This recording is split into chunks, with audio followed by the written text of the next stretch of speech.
Trust the Profits Breeders' Cup coverage is brought to you by PlayUp Racebook, the most horse player-friendly racebook in the industry. PlayUp Racebook is always your best bet. As Steely Dan would say, Flightline's got clowns to his left, jokers to his right. He's stuck in the middle of the Classic. Let's talk post positions for the Breeders' Cup Classic.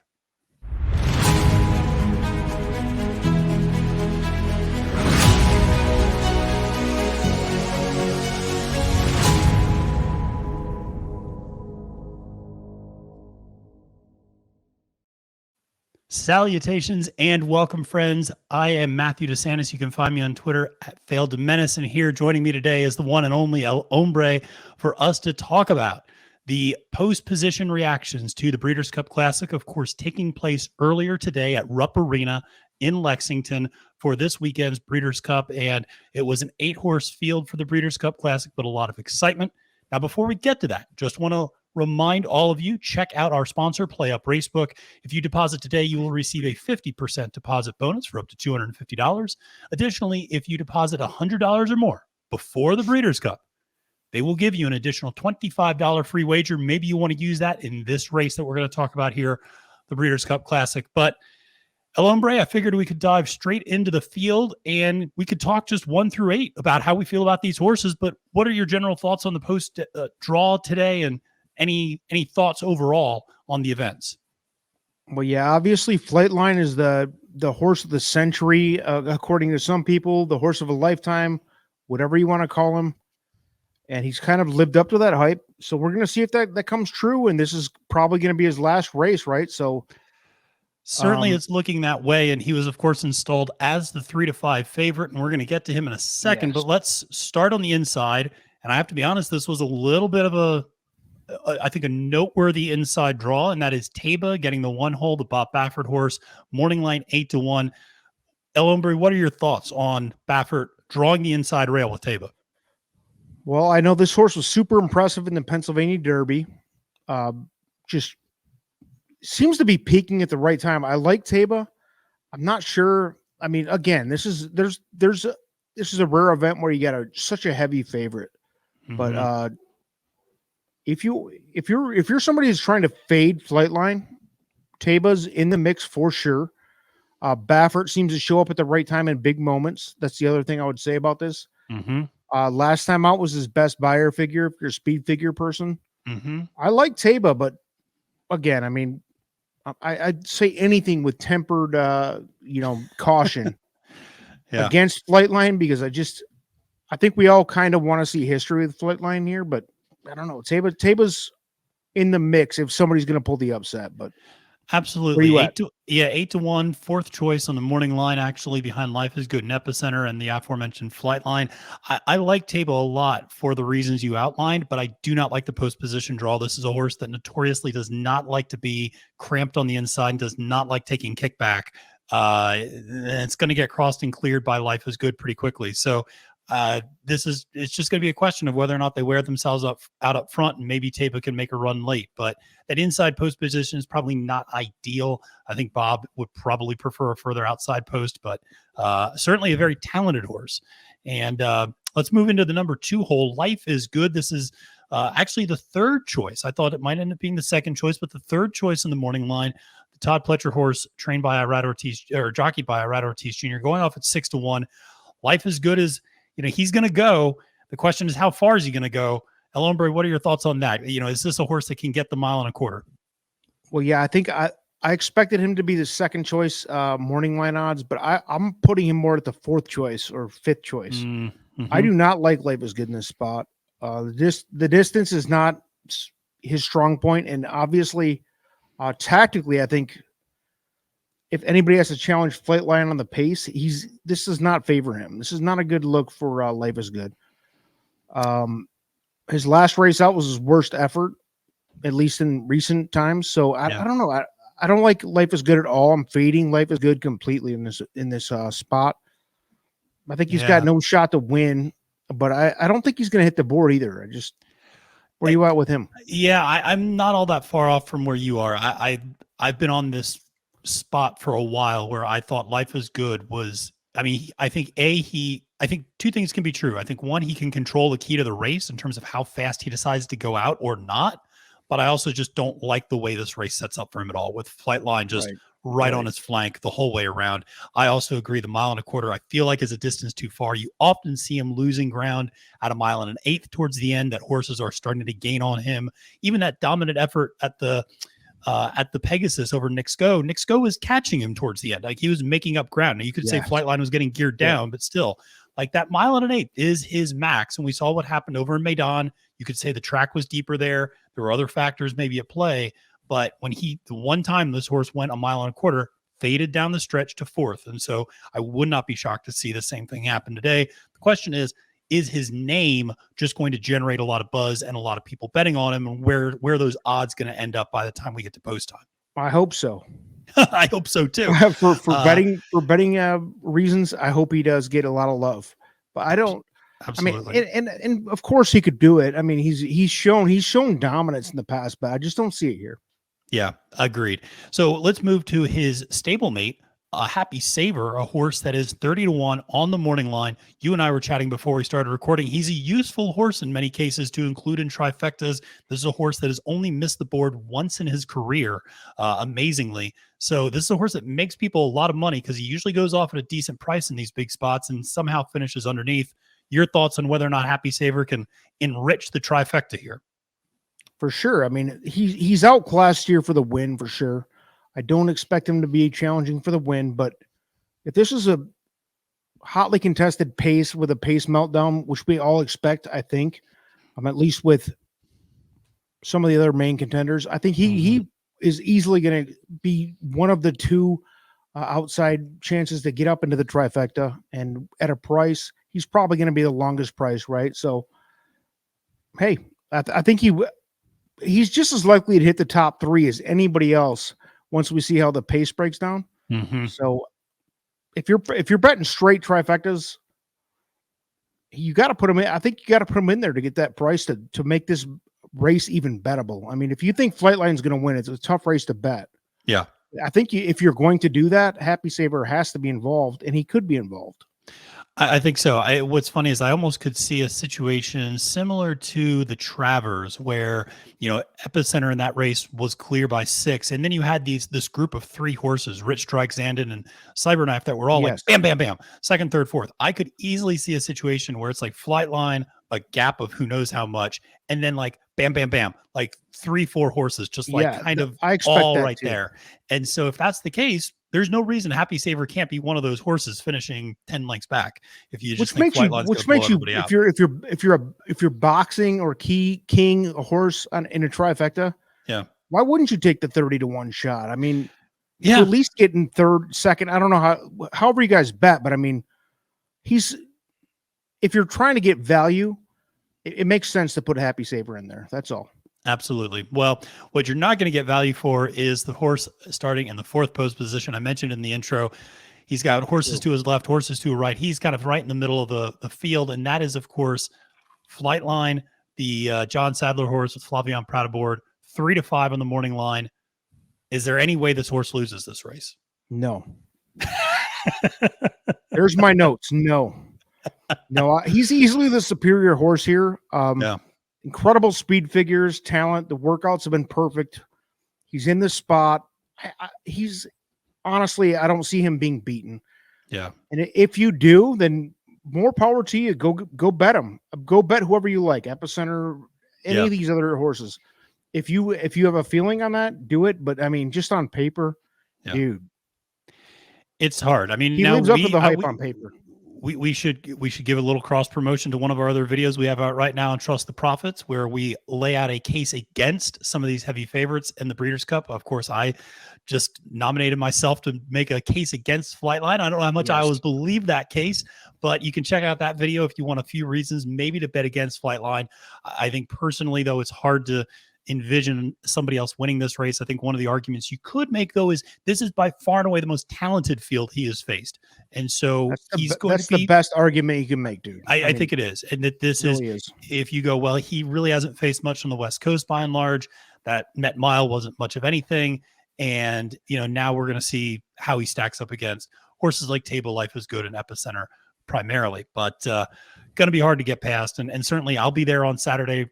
And I'm jealous. I want to see history, right? You want to see something special and spectacular. So definitely we'll be rooting for this horse. I really do. Yeah. For those of you going to Keeneland, on Saturday, I think you're going to see history. I really do. I think so. It's going to be when simplification upsets the field in the dirt mile, and my boy finally comes through for me. Simplification's great. I agree with you on that, by the way. He's an honest horse. So let's go and talk to another honest horse, and that is Hot Rod Charlie, the Doug O'Neill horse.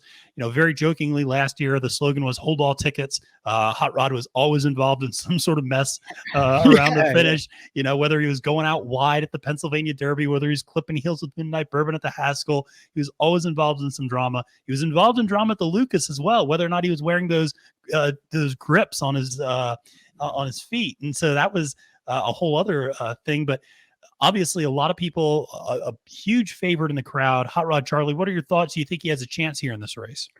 I think life is good. I think he's a victim of the pace breakdown. I think it's going to be such a contested pace and violent pace, a pace that a lot of these horses and we talked about Hot Rod Charlie's he's obviously seen some of the best horses in the world for the last couple of years, and he's been competitive with all of them. But I think this pace is wild. This could be wild. Yeah. And I just think that he's another victim of the meltdown that's going to happen. That doesn't mean he won't be there at the end. I think he's very capable of hitting the top 3. He's not going to, I don't see him in the top 2. I think he could get 3rd. Yeah. It's kind of the same situation I put Happy Saber. Yeah. And you're getting a good price at 15-1. You're getting a very honest price on Hot Rod. And the race I would actually go back to is almost the Belmont from last year, where he went out really fast on the front end. And while everybody else faded, and of course, Essential Quality then, proved to be the champion of champions that day, Hot Rod dug in. That was a hell of a second place run that he gave that day at the Belmont. Yeah, and by the way, I'm the biggest Hot Rod Charlie fan out of all the Profits team here, I think. That's probably true. You are actually. So, yeah. I love him, but I just don't think he's got a shot here. Yeah. Yeah. Well, another horse that I know one of our colleagues here on Trust the Profits absolutely loves, Colin Sheehan, Epicenter, the Steve Asmussen, Joel Rosario jockeyed horse, 5-1, the second choice in the morning line. A lot of people have circled Epicenter as the horse that could take down Flightline because of that running style, coming mid-pack, stalking a little bit more, not up on the pace. Your thoughts on how this race works out for Epicenter? I think he's unlikely to win, but likely to get second. Exactly as you said. I think he's the best of the rest. Taba, right there with him. But like you said, I don't think the one draw helps him there. And I don't think, how much the post position draw on this race with 8 horses, not a huge deal. It's not the Kentucky Derby, but right, dude, he's the best of the rest. And I just don't know. I don't think anybody's beaten Flightline. We can't say it enough, right? Yeah, no, I agree. It's hard to get past Flightline. I think Epicenter, the horse that I actually think of is a little bit of Essential Quality last year at the Classic, where it was like a good horse that kind of makes a run. It's kind of gaining ground late, not good enough to get to Nick Sko though ultimately. And I think Epicenter is a good horse. I think he's the best 3-year-old. I actually think he is better than Taba, but I think that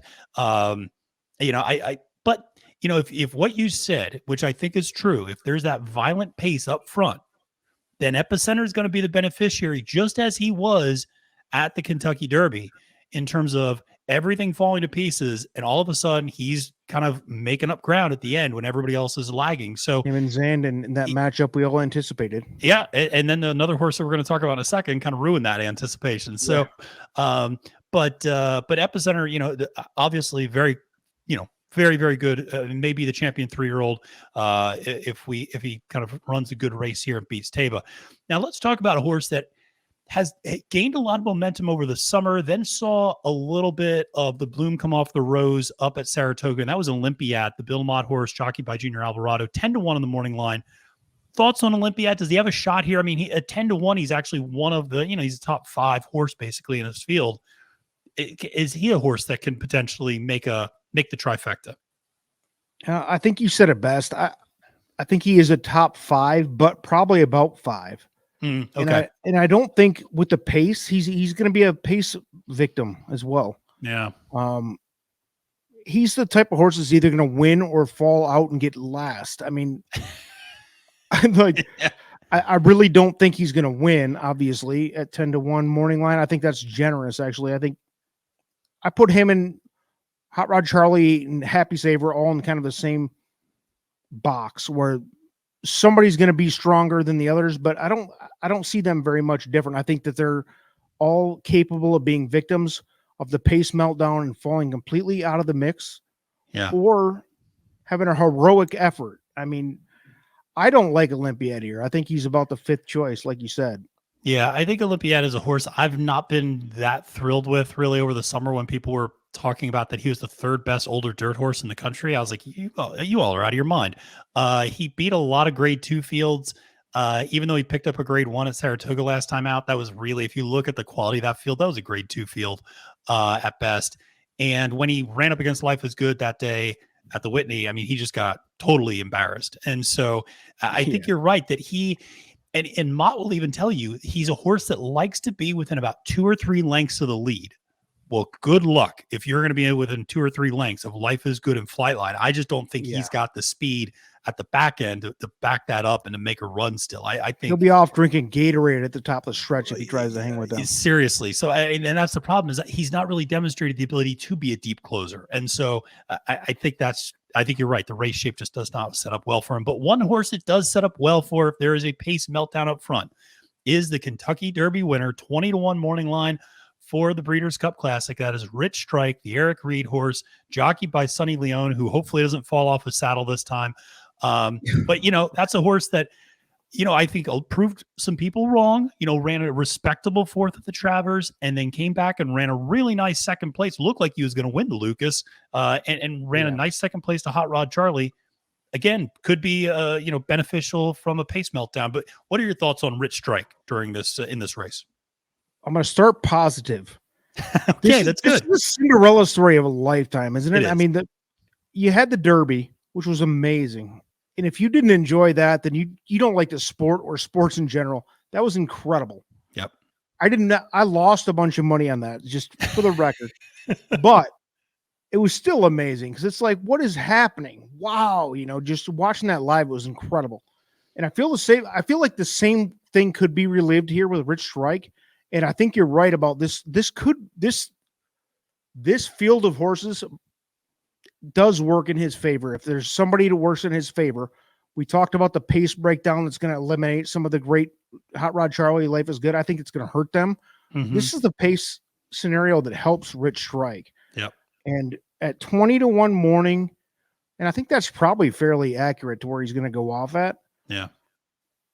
I don't think he's going to win. Let's be real, but dude, it would be cool. And if you want to put, if you put $100 on something else and then put maybe $10 on that, I don't hate you for it. Yeah. That would be an amazing story, historical story. Love Rich Strike. He's outclassed speed figure wise. He's not even close. Yeah. But it would be cool. It would be cool. I mean, he's got to hope for the pace meltdown, and which, as we talked about throughout this, could happen and probably will happen to a bunch of horses. I just think Flightline's good enough to sustain that insane pace the whole way around, whereas I think everybody else could fade. So including Rich Strike and your tickets underneath, I think is a completely logical thing to do. Absolutely. I don't hate you at all for doing that. So, so we can't say that we had any Rich Strike hate here on this video. No. We're pumping out some positives for Rich Strike. So I wouldn't be surprised if he hits a try. Let's be honest. Yeah. I mean, No, I think realistic here. I think this could very sneakily end up being a decent betting race in some ways if you place a certain type of bet. If you think Flightline wins, I could easily see a horse like Life is Good, a horse like Hot Rod Charlie, like totally fading, Taba not liking that inside rail, and I could see some of these big prices hitting the trifecta, and suddenly, you could have a 3-5 favorite, or God, he'll get bet down to 1-5 probably by post time.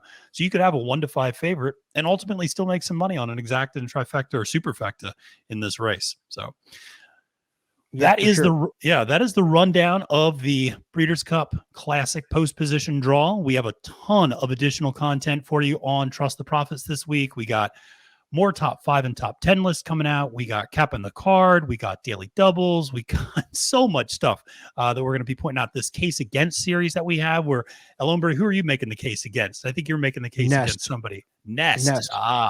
Making the case against Nest, the morning line favorite in the distaff, 9-5. So make sure to like and subscribe. Trust the Profits. Get all of our great content. Make sure to follow me on Twitter at the handle @FailDemenace. Until next time, friends, my name is Matthew Desantis, wishing you a great and prosperous day at the races and reminding you that it's now post time.